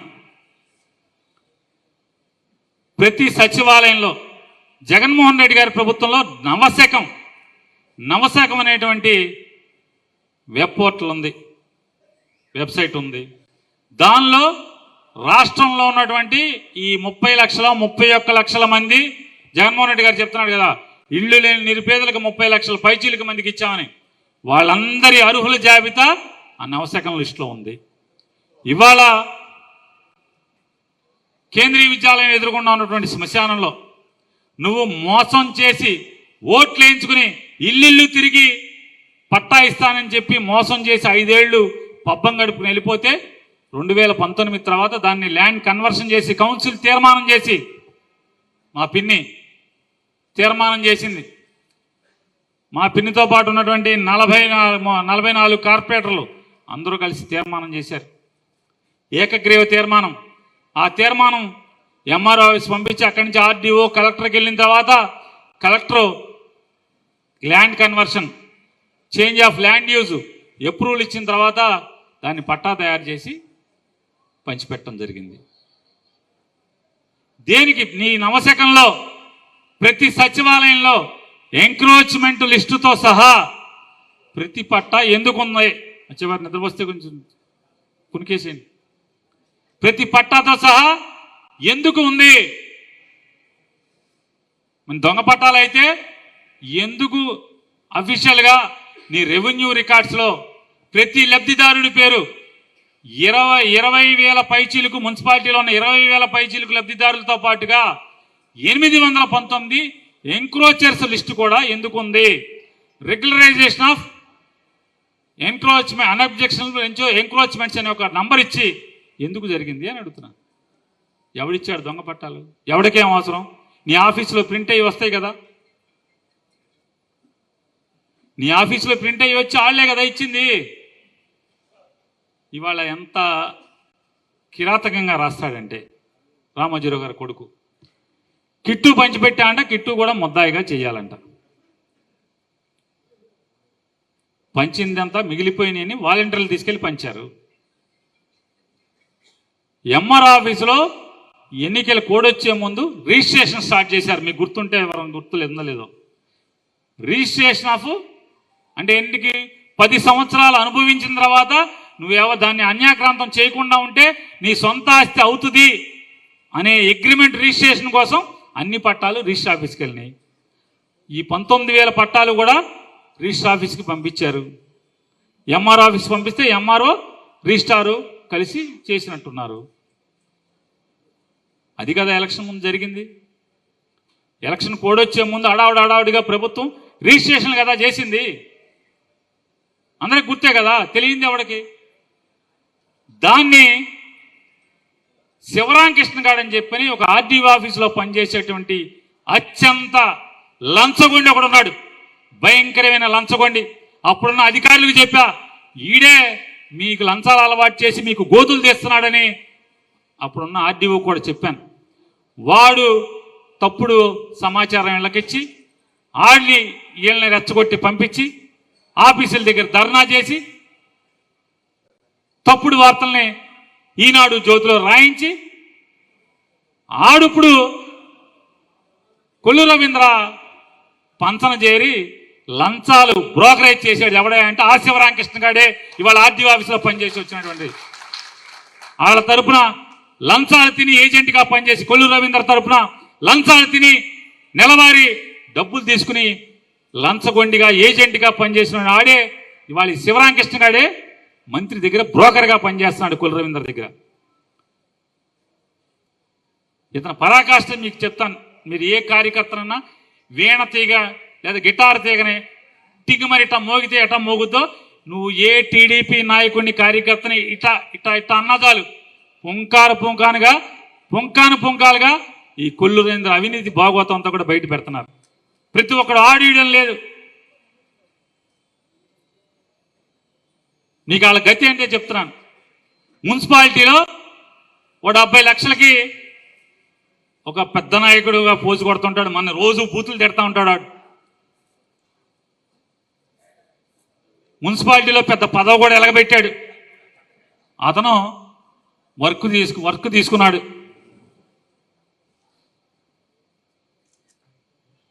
టీడీపీ టైంలో అమ్మా కొల్లు రవీంద్ర మంత్రిగా ఉన్నప్పుడు, కొనకళ్ళ నారాయణ ఎంపీగా ఉన్నప్పుడు పైపులు పని తీసుకుని నా వర్క్ తీసుకుని పని చేసేసి బిల్లు దిక్కి కమిషనర్ దగ్గరికి వెళ్ళారు. ఇప్పుడున్నాడు కమిషనర్ ఒకడు ఉన్నాడు కదా, 3 మొక్కలు. ఆ కమిషనర్ దగ్గరికి వెళ్తే మంత్రి మేడం గారు కానీ చెప్తే చెక్కు రాసేస్తానండి అని చెప్పాయంట. సరాసరి బండి వేసుకుని మంత్రి గారి ఇంటికి వచ్చేసారు. మంత్రి గారి ఇంటికి వస్తే మంత్రి గారి ఇంటికాడ ఆయన లేడు, ఉండాల్సిన వాళ్ళు ఉన్నారు. ఏమండి ఇట్లా మీరు చెప్తే చెక్ రాస్తా అంటున్నాడు కమిషనర్ అని చెప్పారు. ఓకే అలాగే ఫోన్ చేస్తానని ఉన్నోళ్ళు లోపలికి వెళ్ళారు. వెంటనే మన బోకర్ శివరామకృష్ణ గారు వచ్చాడు బయటికి. ఈయనేమనుకున్నాడు, నేను అసలు ఎప్పటి నుంచో అసలు మామూలుగా కొల్లు రవీంద్ర రాకముందు నుంచి నేను జెండా మోస్తున్నాను, సేవలు చేస్తున్నాను, నాకు అసలు ఎదురు ఉండదని ఈయన అనుకున్నాడు. ఈ బోకర్ శివరామకృష్ణ గారు బయటకు వచ్చి 2% కొడితే ఫోన్ చేస్తా అన్నారు, క్యాష్ కొట్టమన్నాడు. ఈడు మామూలుగా ఈడు చచ్చిపోయాడు. పక్కన పోజ్ ఇస్తాక పక్కన కూడా ఉన్నాడు. పోనీ ఎవడో లేకపోతే సరిపెట్టుకునేవాడు. వెంటనే గబగబా ఇంటికి వెళ్ళి తీసుకొచ్చి ఆ 2% ₹1,00,000 ఇచ్చి ఫోన్ కొట్టించుకుని చెక్కు తీసుకున్నారు. ఇంతకన్నా దౌర్భాగ్యం రాజకీయాల్లో ఏ కార్యకర్త కన్నా వస్తుందా చెప్పండి మీరు? ఇవాళ ఇంత పచ్చి దగా అవినీతి ఎవరన్నా చేస్తాడా? చూడండి, మామూలుగా అసలు పట్టపగ్గాలు లేవు, వాయు వరుసలు లేవు, ఎవడో తెలియదు. ఈయన చెప్తాడు పోర్టు తెచ్చింది మనం, 5 ఏళ్ళు మొత్తం 33,000 ఎకరాలు లాక్కుంటాకి చూశారు తప్పితే మార్చి 7వ తారీఖున శంకుస్థాపన చేశారు. మార్చి 7, మార్చి 18 కోడ్ వచ్చింది. మార్చి 7వ తారీఖున శంకుస్థాపన చేస్తే దానికి లోన్లు శాంక్షన్ లేదు, పర్మిషన్లు లేవు, పర్యావరణ అనుమతులు లేవు. మనం జగన్ గారు జూన్లో కదా వచ్చింది. మరి జూన్ దాకా ఏమన్నా ఇంత పని చేశారా అని అడుగుతున్నాను. పార తీసి ఏమన్నా పక్కన పోసారా అని అడుగుతున్నాను. మార్చి, ఏప్రిల్, మే, జూన్ ఆ ఊరేగిచ్చినటువంటి ప్రొక్లైను అదేదో బోర్వెల్లు ఈ తప్పితే అవి అక్కడే ఉన్నాయి తప్పితే ఒక్క పని జరగలేదు. మనం వచ్చి కోర్టులు వేయించారు. మనం వచ్చాక ఆ కోర్టులన్నీ కూడా కింద కోర్టు, పై కోర్టు, ఆ కోర్టు, ఇంకొక ఆయన రిటైర్ అయ్యే వరకు కూడా నానా సంఖ్యలో నాయకు మనం కోర్టు తీర్పులన్నీ గెలిచి దాన్ని పని మొదలెడితే ఇవాళ వచ్చి ఏంటయ్యా అంటే అన్న కొడుకుని పెట్టి దాంట్లో మట్టి అమ్ముకుంటున్నారు. డ్రెడ్జింగ్ చేసిన మట్టిని మీరు కావాలంటే చూడండి, పగలు రాత్రి తేడా లేకుండా పోర్ట్లోంచి ట్రాక్టర్లు, లారీలు మట్టి అక్కడికి వెళ్తుంది. అక్కడతో కాదు, చేపల మార్కెట్లో బిల్డింగ్ మొత్తం మెగా వాళ్ళు కడుతున్నారు. ఓ పక్క అక్కడ బీచ్ ఫెస్టివల్ జరుగుతుంటే మెగా వాళ్ళందరూ పాపం ఇక్కడ స్లాబ్ వేసే పనిలో ఉన్నారు. పోర్టు పని సంకనాకింది. పోర్టు పని తర్వాత సంగతి. ముందు మన కాంప్లెక్స్ మెగా వాళ్ళతో అవినీతి కొత్త దారులు ఎలా నడుస్తున్నాడో మీకు విషయాలు చెప్తున్నాను. కాబట్టి మీ ఇష్టం. మొత్తం మీరు చేపల మార్కెట్లో జరిగేటువంటి కాంప్లెక్స్ మొత్తం సిమెంటు, ఇసుక అంటే చెప్తున్నాను, ఈయన ఒక ఇసుక వ్యాపారం చేస్తున్నాడు. పామర్ ఎమ్మెల్యే ఇతనికి కలిసి తోట్ల వల్లూరు రీచి వీళ్ళిద్దరూ జాయింట్ వాటా. అలాగే ఐలూరు గుడివాడ ఎమ్మెల్యేకి, ఎంపీకి వాటా. ఈ మట్టి అంతా, ఇసుక అంతా, గండ్రెస్కంతా అమ్మేది ఈ నలుగురు ఇక్కడ అమ్ముతున్నారు. సంవత్సరానికి 2 కోట్ల రూపాయలు చెల్లిస్తూ 600 పైచీలకు ఎకరం 25 లక్షలు పెట్టి కొన్నటువంటి ముడా భూములన్నీ కూడా పాతాళానికి తవ్వి మట్టి అమ్ముతున్నటువంటి వాలిశెట్టి నాంచారయ్య మనవడు సంవత్సరానికి 2 కోట్ల రూపాయలు. అతను తప్పితే మట్టి ఎవడు అమ్మకూడదు బందర్లో. ఇది నిజమా కాదా మీరే చెప్పండి. అవునా కాదా? అతను సంవత్సరానికి 2 కోట్లు కడతమే కాకుండా రోజు సాయంత్రానికి తోట్ల వల్లూరు ఇసుక రీచ్కి వెళ్ళి 5 లక్షల రూపాయలు తెచ్చి ఇంట్లో ఇచ్చేటువంటి బాధ్యత అతనిది. రోజు 5 లక్షల రూపాయలు తోట్ల వల్లూరు నుంచి ఎమ్మెల్యే, పామర్ ఎమ్మెల్యేకి సగం, ఇతనికి సగం. దగ్గర 250 నుంచి 300 లారీలు గండ్రెస్కి అమ్ముతున్నారు. ఐలూరులో గుడివాడకి, పార్లమెంట్కి చెరసగం, చెరొక 1.5 లక్ష సాయంత్రానికి క్యాష్ పట్టుకెళ్తున్నారు. అది కాకుండా పోర్టు నిర్మాణానికి మొత్తం కూడా గండ్రెస్కి అంతా కూడా ఐలూరు నుంచే వస్తుంది. అది పార్లమెంట్ అమ్ముద్ది వాళ్ళకి. అంటే అంతా వ్యాపారమే. ఇది చాలదన్నట్టు ఇప్పుడు తోట్ల వల్లూరు ఇసుక రీచి టెండర్ పిలిపించి దాన్ని తవ్వే బాధ్యతను కూడా తనే తీసుకుని తన మనిషికి ఇప్పించుకుని, మొన్న ఈ మధ్య చూసి ఉంటారు, జేసీబీలు నాంచారి గారు మనవడు జేసీబీలు కొంటాడు అంటే కొన్నట్టు యాక్షన్ చేస్తారు. ఆ కొత్త జేసీబీలన్నీ కూడా ఒకటి 10 లక్షలు, 30 లక్షలు 10 జేసీబీలు కొన్నట్టున్నారు. ఆ 10 జేసీబీలు ఎక్కి ఓపెనింగ్ చేస్తాడు. మీరు ఈ మధ్య ఫోటో కానీ వీడియో అని చూసి ఉంటారు. ఈ మధ్య 10 రోజుల క్రితమే తోట ఏది దీన్ని లంకపల్లి నదిలో, కృష్ణానదిలో పెట్టి తవ్వటాకి. మళ్ళీ బయట వాడికైతే అద్దె కట్టాలి కదా, బయట జేసీబీ పెట్టుకుంటే అద్దె కట్టాలి కదా. ఇది ఇక అది ఇది అని లెక్కలేదు,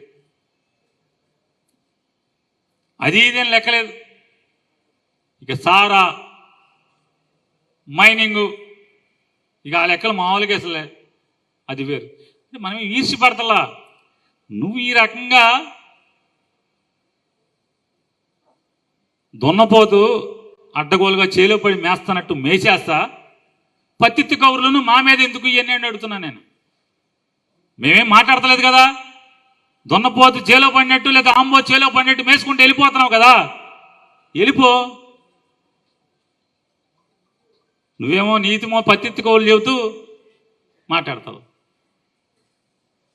ఏ అంటే అద్దు పొద్దు లేని అధికారం మదమా అని అడుగుతున్నాను నేను. ఇప్పుడు ఎంక్రోచ్మెంట్లో ఇళ్ల పట్టాలు ఇవ్వకూడదు, శ్మశానంలో ఇళ్ల పట్టాలు ఇవ్వకూడదు అని చెప్పని ఆయన ఏదో మాట్లాడుతున్నాడు కదా. టిట్కో ఇల్లు కట్టారు రుద్రవరంలో, గోసంఘంలో కట్టారు. గోసంఘం భూమి ఎక్కడిది? స్వర్గీయ రాజశేఖర్ రెడ్డి గారు 2005 సంవత్సరంలో పేదవాళ్ళకి ఇళ్ల స్థలాలు ఇద్దామని చెప్పని 25 ఎకరాలు, ఎకరం 9 లక్షల చిల్లర పెట్టి 2005లో గోసంఘం భూమి కొనుగోలు చేయడం జరిగింది. ఆ భూమిలో టిట్కో ఇల్లు శాంక్షన్ చేసి ఈడు దప్పలు తెలుసుకుంటాడు. భూమి ఎక్కడిది నీకు? అది బెల్ కంపెనీకి కేటాయించా నేను. మనకి పేదవాళ్ళకి ఇళ్ళ కంటే కూడా బెల్ కంపెనీ బందర్లో ఉండటం అవసరం అని చెప్పని నేను 2012 ఆ టైంలో ఆ బెల్ కంపెనీగా చెప్తే కుల రవీంద్రతో తిరిగేవాడితో ఒకటితో కోర్టులో వేయించి దాన్ని ఆపి, అది ఎలక్షన్స్ అయిపోగానే కోర్టు కలెక్టర్ ఇష్టం దాన్ని ఇళ్ల పట్టాలు పంచుతాడా లేదా బెల్ కంపెనీకి ఇస్తాడా, ఏం చేసినా కలెక్టర్ ఇష్టం అని చెప్పిన హైకోర్టు తీర్పిస్తే దాన్ని తీసుకెళ్ళి బందర్ నుంచి పారదోలినటువంటి గొప్ప పోటుగాడు ఎవడయ్యా అంటే ఇతను. ఈ సంబరాలు చేయటం తప్పితే ఊరు గురించి అయితే సంబరాలు చేయటం లేదా అచ్చోసిన ఆంబోతులాగా చేలో గొడ్డు పడినట్టుగా మేసుకుంటే వెళ్ళిపోతాం తప్పితే ఏమన్నా ఉందా అని అడుగుతున్నాను నేను. ఏమన్నా ఉందా అని అడుగుతున్నాను.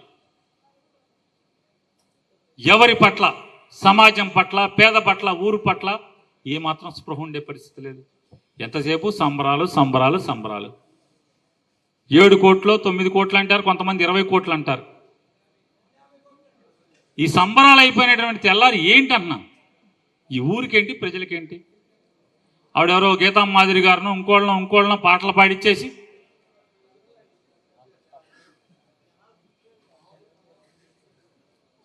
అయిపోయింది. టిట్కో ఇళ్ళు ఉన్నాయి కదా, రుద్రవరం టిట్కో ఏంటో తెలుసా అండి? భూమి గోసంఘం చెప్పాను. రుద్రవరం టిట్కో ఏంటో తెలుసా? రుద్రవరం టిట్కో కట్టి ఇల్లు కట్టినటువంటి భూమి మురుగు కాలం పోరంబోకు, డ్రైనేజ్ పోరంబోకు స్థలం. అది కావాలంటే ఇక్కడ రుద్రవరం వాళ్ళు ఉన్నారు, ఎవరన్నా కావాలంటే వాళ్ళని అడగచ్చు. మీరు రుద్రవరం పంచాయతీ నుంచి ఎవరన్నా వచ్చి ఉంటే వాళ్ళని అడగండి. ఆ టిట్కో ఇళ్ళు డ్రైనేజ్ పోరంబోకు. ఆ డ్రైనేజ్ పోరంబోకు ఎలా టిట్కో ఇల్లు కట్టావు? ఎలా? అప్పుడున్న తహసీల్దార్తో, సర్వేయర్తో, తహసీల్దార్ శ్రీనివాసు కుల రవీంద్ర ఇంటి పక్కన ఉంటాడు, డిప్యూటీ తహసీల్దారు సుభాష్ కలెక్టరేట్లో ఉన్నాడు, ఇప్పుడు నీకు సలహాదారుడిగా ఉన్నాడు, సర్వేయర్ ఇప్పుడు టౌన్ సర్వేయర్గా ఉన్నాడు.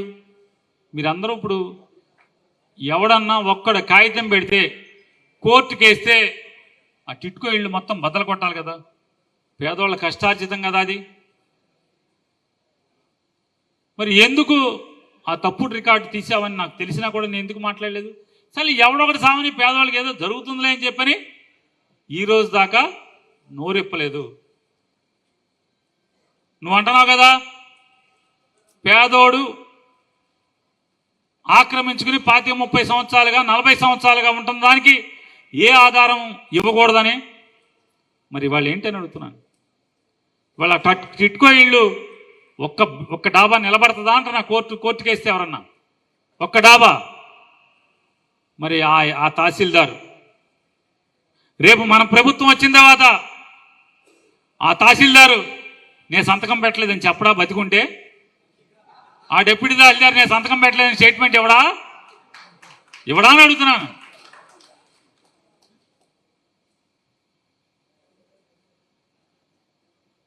ఛాలెంజ్ చేస్తున్నాను.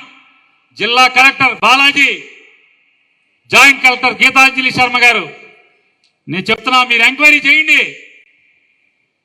మీరు నిజంగా దమ్ముగా ఉద్యోగం చేసే లెక్క అయితే, మీరు రూల్స్ ప్రకారం ఉద్యోగం చేసే లెక్క అయితే, మీరు ఏ రాజకీయ ఒత్తిడికి లొంగకుండా బాధ్యతలు నిర్వర్తిస్తున్న వాళ్ళైతే కనుక రుద్రవరం టిట్కో ఇళ్ళు భూమి సక్రమమా అక్రమమా, దాని తప్పుడు రికార్డులు రాసినోడెవడు, రాయించినోడెవడు, ఎంక్వైరీ చేయమని నేను ఛాలెంజ్ చేస్తున్నా.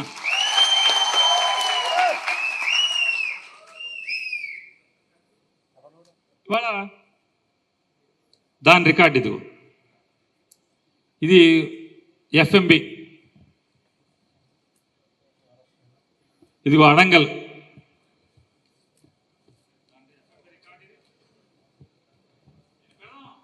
ఖచ్చితంగా ఈరోజు రేపు కలెక్టర్కి అందరికీ హైకోర్టుకి అందరికి కూడా పిటిషన్లు పెడతాం దీని మీద. నాకు తెలియదా రుద్రారం భూమి ఏంటో.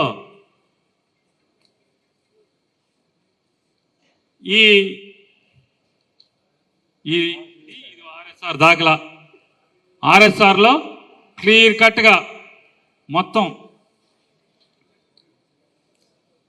Survey number 1, survey number 2, village number 92 RSR దాఖలా. అంటే resurvey record, village number 92, survey number అంటే అంశం నెంబర్ 122, సర్వే నెంబరు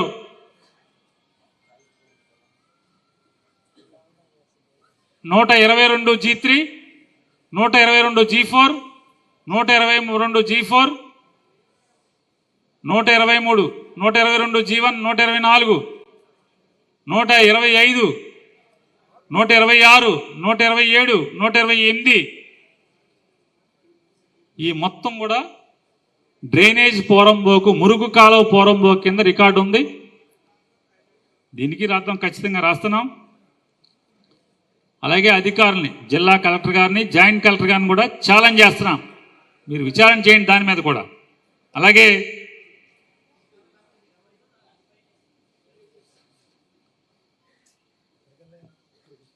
ఇవాళ ఆంధ్రజ్యోతి వాడు రాస్తాడు, ఇవాళ మన కార్యకర్తల మీటింగ్ పెట్టామనగానే ఏ క్షణానైనా పేరుని నాని అదుపులోకి తీసుకుంటారు పోలీసులు అంటే నేను వెంటనే పారిపోవాలి. మా ఇంటికి ఏమో నుచ్చినేసి అంత గోడ లేదు.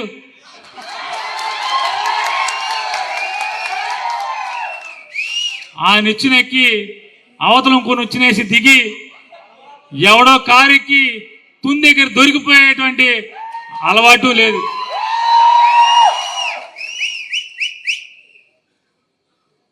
బీచ్ ఫెస్టివల్లో చెప్తున్నాడంట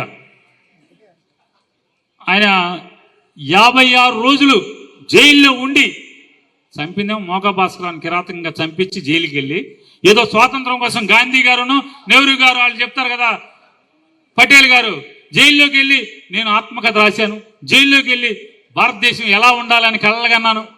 నెహ్రూ గారు లేని ఉత్తరాలు రాసేవాడు ఇందిరాగాంధీకి, నా దేశం బ్రిటిష్ వాళ్ళని తోలేశాక ఇలా ఉండాలని కోరుకుంటున్నాను, లేకపోతే స్వాతంత్రం వచ్చిన తర్వాత ఇలా ఉండాలి, ఈ భారతదేశాన్ని ఇలా తీర్చిదిద్దాలి. ఆయనంట జైల్లో కూర్చునంట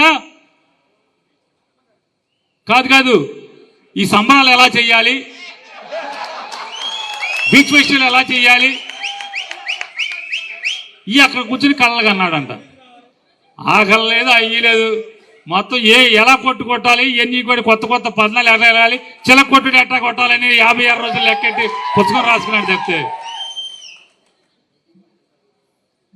నేను ఇంకోటి కూడా చెప్తున్నా,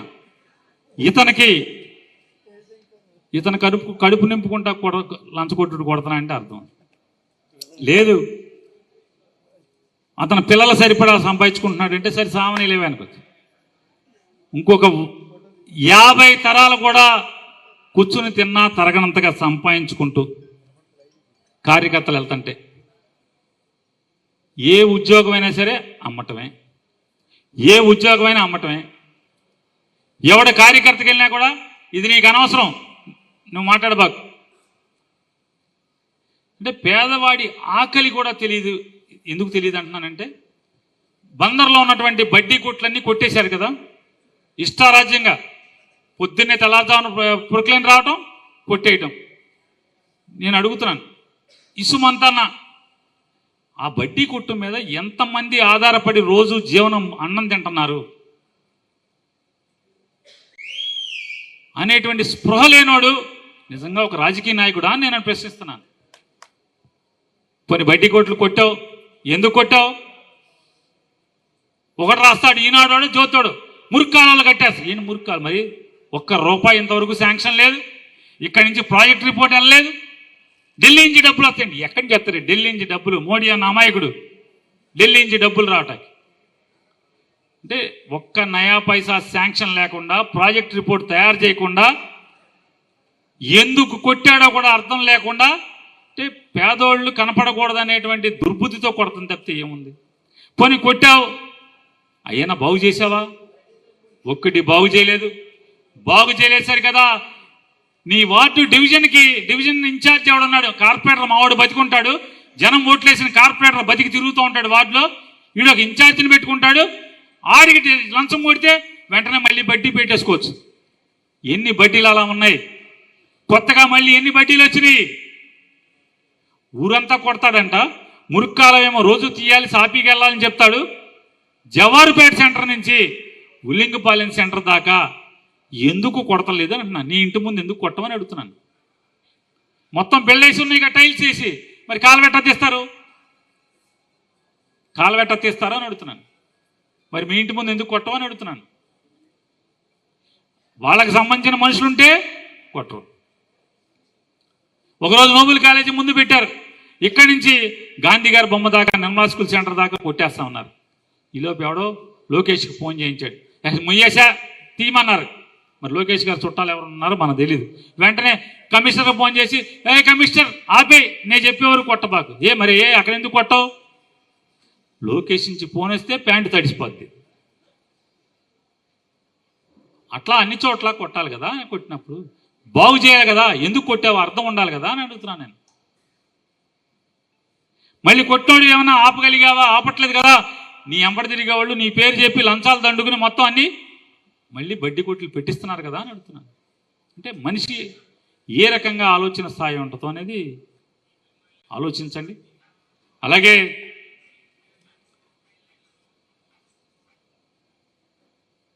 మీ అందరి సమక్షంలో మీ అందరినీ కూడా చెప్తున్నాను, వాస్తవాలు జరిగినాయి. ఈ ప్రభుత్వాన్ని, పోలీస్ వ్యవస్థని కూడా నేను గట్టిగా డిమాండ్ చేస్తున్నాను. నే చెప్పేది అబద్ధాలా నిజాలా? మనందరం మీరు ధైర్యంగా ఉండండి. బందర్ నియోజకవర్గంలో, మరీ ప్రత్యేకించి బందర్ మున్సిపాలిటీలో ఇచ్చినటువంటి ప్రతి పట్టా ఎంఆర్ఓ, మున్సిపల్ కమిషనరు, ఆర్డీఓ అందరూ సమక్షంలో నేను మంత్రిగా ఉండి పంచిపెట్టిన పట్టాలే. ప్రతిదీ ఎంఆర్ ఆఫీసులో తయారై వచ్చినాయే. ఎంఆర్ ఆఫీస్ అంటే గుంటూరులో ప్రభుత్వ ప్రెస్లో ప్రింట్ అయి అన్నీ వచ్చినాయే. సచివాలయం దగ్గర నుంచి ప్రతి చోట నవశకం పోర్టల్లో ప్రతి పేరు ఉన్నదానికి మాత్రమే పట్టా ఇవ్వటం జరిగింది. పట్టా ఇవ్వటం జరిగింది. ఇవాళ నేను కుల్లు రవీంద్రను కూడా, నువ్వు నిజంగా పోటీగాడివి అయితే ఇలాంటి రోడ్డు పక్క ఎంక్రోచ్మెంట్లు ఉన్నాయి. మంగళగిరిలో ఈ మధ్య లోకేష్ రెగ్యులరైజ్ చేశాడు, ఇళ్ల పట్టాలు ఇచ్చాడు అనేది నాకున్న సమాచారం. నీకు కూడా ఛాలెంజ్ చేస్తున్నా. పేరు నాని ఒక కలెక్టర్ పంపించిన దానికి అప్రూవలే రాలేదనుకో, దాన్ని నువ్వు రాటిఫై చేయి. లోకేష్ నియోజకవర్గంలో అయింది, ఇక్కడ ఎందుకు అవ్వకూడదు అని నేను అడుగుతున్నాను.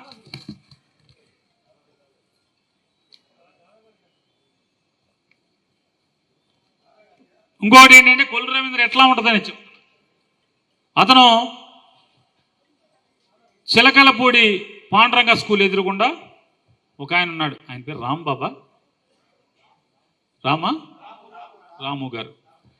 ఆయనకి సుమారుగా ఒక 30 ఏళ్ళ నుంచి పెద్ద ఇల్లు వేసుకుని ఉన్నాడు. పెద్ద ఇల్లు.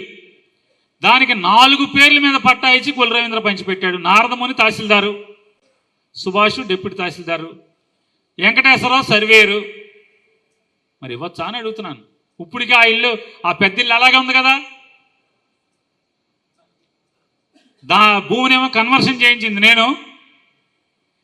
నువ్వు అలా ఒక ఇల్లు ఉంటే ఇవ్వటా కుదరదయా అని చెప్పావు నవీన్ మెట్ల గారు కలెక్టరు. నేను ఎమ్మెల్యేగా ఉన్నాను. ఆ భూమిలో మళ్ళీ లోకేష్ ఒక పట్టా పంచి పెడతావు. ఆవిడెవరో ఒక ఆవిడ మీద ఒక అబల మీద యాసిడ్ దాడి జరిగితే ఆ మహిళకి పట్టా, ఆ భూమి కన్వర్షన్ చేయించింది నేను కదా. మళ్ళీ ఇంకొక ఎవరు కార్యకర్త కూడా ఇచ్చినట్టారు ఆ అమ్మాయికి కాకుండా. సరే అది అయిపోయింది కదా. అంటే ఊరు మొత్తం ఎంక్రోచ్మెంట్లు ఉంటే, ఊరంతా 800 చిల్లర మంది ఎంక్రోచ్మెంట్లు ఉంటే కొల్లు రవీంద్ర మంత్రిగా ఉండి తహసీల్దార్ శ్రీనివాసు పైకి రాస్తాడు. ఎవరయ్యా అంటే బొత్సు నారాయణదాసు, తండ్రి పేరు కాళిదాసు, పార్కు స్థలం పాండురంగ అయినాల ఆంజనేయులు, పాండురంగారావు తండ్రి పేరు, ఆర్ఎస్ నంబర్ 396, 91 గజాలు పార్కు సైటు, తోపుల అనురాధ, తండ్రి పేరు భర్త పేరు లక్ష్మణరావు, 300 సర్వే నంబర్ 396, 90 గజాలు పార్కు సైటు. దీన్ని రెగ్యులరైజ్ చేసి వాళ్ళకి పట్టాలు ఇవ్వడానికి రికమెండ్. మరి ఎట్లా రాసావు? మరి ఎట్లా రాసావు అని అడుగుతున్నాను. మరి తహసీల్దార్ దొంగ సంతకం ఇది. పార్కు స్థలంలో పట్టా ఇవ్వచ్చా అని అడుగుతున్నాను. మరి ఎందుకు ఇది పైకి ఎందుకు వెళ్ళింది అని అడుగుతున్నా ఈ కాగితం. మరి వాళ్ళకి పట్టాలు ఇచ్చారు కదా. గమ్మత్ ఏంటంటే పట్టా ఇచ్చింది ఏది కూడా, కొల్లు రవీంద్ర పట్టాలు ఇచ్చింది ఏది కూడా ఆఫీసులో రికార్డు ఉండదు. పేరు నాని ఇచ్చిన ప్రతి పట్టాకి ఆన్లైన్లో డేటా ఉంటుంది, చూసుకోండి మీరు. ప్రతి పట్టాకి. అంటే నువ్వు ఎన్ని ఆంబోతు రంకెలేసినా, ఈనాడు పేపర్లో, ఆంధ్రజ్యోతి పేపర్లో తప్పుడు రాతలు రాయించినా, అరే పేరుని నాని కాదురా బాబు, నా ముందు కూర్చున్న జగన్ మనిషి ఎవడో కూడా నీకు దడిచేలేదు, వెనక్కి తగ్గేది లేదు, మా జెండా వదిలేది లేదని కూడా నీకు దీన్ని చెప్తున్నా. ఎన్నాళ్ళు పెడతావు? తప్పుడు కేసు పెడితే నెల, 2 నెలలు, 3 నెలలు, 4 నెలలు, 5 నెలలు, 6 నెలలు ఎన్నాళ్ళు పెడతావు? మొన్న ఎవడో చెప్తున్నాడు,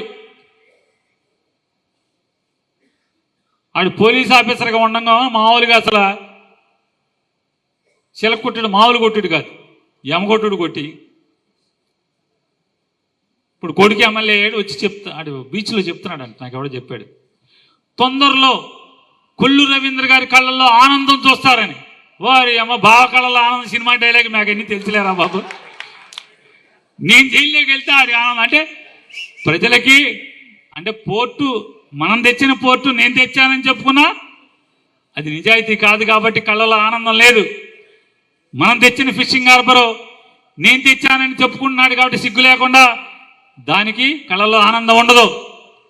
మోసవరంలో మొన్న ట్యాంక్ ఓపెన్ చేస్తా, అది మనం కట్టించిన ట్యాంకు, మనం శాంక్షన్ చేసి, మన టెండర్ పిలిచి మనం పూర్తి చేయించినటువంటి ట్యాంకు కాబట్టి అది ఓపెన్ చేస్తా కూడా కళ్ళలో ఆనందం ఉండదు. ఎందుకని? ఏ పని తను చేసింది కాదు కాబట్టి. నన్ను అరెస్ట్ చేసి జైల్లో వేస్తే మాత్రమే ఈ కళ్ళల్లో ఆనందం వస్తుందని చెప్పి ఆడెవడితో చెప్పించుకుంటున్నాడు. కాబట్టి మీరు ఇక్కడికి వచ్చి జగన్ అంటే పడి తెచ్చే మీకు కానీ, లేదా బందర్లో పేరుని నాని జగనం అనేవాళ్ళని ఇష్టపడేవాళ్ళు కానీ, లేదా ఏ అభిప్రాయం లేకుండా గాలి ఎటు ఉంటే అటు అభిప్రాయం తీసుకునేటువంటి పెద్దలు కానీ, అందరికీ నేను, లేదా నన్ను ద్వేషించే నా అభిమానులకు కానీ అందరికీ ఒకటే చెప్తున్నా, పేరుని నాని అనేవాడు జీవితంలో పుట్టిన తర్వాత ఈ రోజు దాకా కూడా పాపపు సొమ్ము ఇంట్లోకి, నా గడప లోపలికి తీసుకెళ్లేదనేది ఛాలెంజ్ చేసి చెప్తున్నాను. అదొకటే కాదు, స్వార్థం కోసం, అవసరం కోసము ఎటువంటి తప్పుడు పని ఏ అధికారితో కూడా చేయించలేదనేది కూడా మీ అందరికీ విజ్ఞప్తి చేస్తున్నాను. కాబట్టి మీ అందరికీ నా మనుషులుగా, నన్ను మీ అన్నగా, మీ తమ్ముడుగా, లేకపోతే మీ తండ్రిగా, మీ బాబాయిగా, మీ గురువుగా నన్ను ప్రేమిస్తున్న ప్రతి ఒక్కరికి చెప్తాను, పేరుని నాని అనేవాడు ఇంతకు వరకు కానీ, లేదా చచ్చే వరకు కానీ పొరపాటును కూడా తప్పు చేయడు అనేది కూడా మీరు ధైర్యంగా ఉండమని చెప్పని, నమ్మకంగా ఉండమని చెప్తూ, ఏం పెట్టుకున్నా, ఏం కేసు నువ్వు తప్పుడు కేసు పెట్టినా, ఏం చేసినా ఎదుర్కొంటాకి సిద్ధంగా ఉన్నాడు పేరుని నాని అని చెప్తూ మరొకసారి చెప్తున్నా, కొల్లు రవీంద్ర వెయిటింగ్ నాని, పేరుని నాని వెయిటింగ్.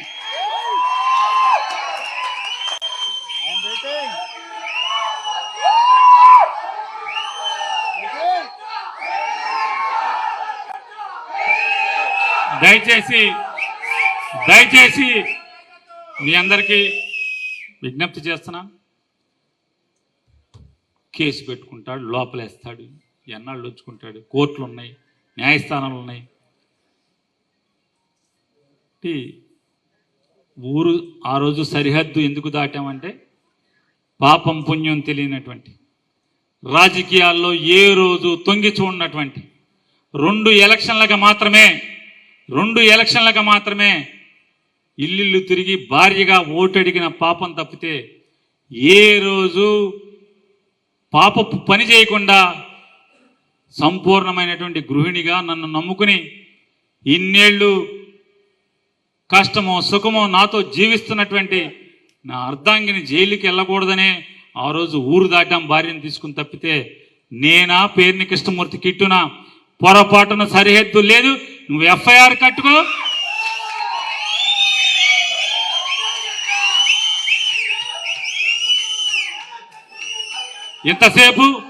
ఎంతసేపు మీరు ఓపిక్గా నేను చెప్పేటువంటి నా ఆవేదనని, నా చెప్పినటువంటి ప్రతి విషయాన్ని వింటాకి ఓపికగా కూర్చున్నందుకు, మీ విలువైన సమయాన్ని, ఎన్నో పనులు ఉంటాయి, ఒకరికి తల్లిని హాస్పిటల్ తీసుకెళ్లాలో, ఒకరి భార్యని హాస్పిటల్ తీసుకెళ్లాలో, ఇంట్లో భార్య ఎచ్చాలు తెమ్మని చెప్పో, లేకపోతే కూర తెమ్మని చెప్పో, లేకపోతే ఇంకో పను ఏదో ఒక పని ఉంటుంది. కానీ ఆ పనులన్నీ కూడా త్యాగం చేసి మీ విలువైన సమయాన్ని నా కోసం, నా మాట వినటం కోసం, నా మీద అపారమైనటువంటి మీ గుండెల్లో ఉన్న ప్రేమను చూపించడం కోసం వచ్చినటువంటి మీ అందరికీ కూడా పాదాబంధనాలు తెలియజేసుకుంటూ, జై హింద్, జై జగన్.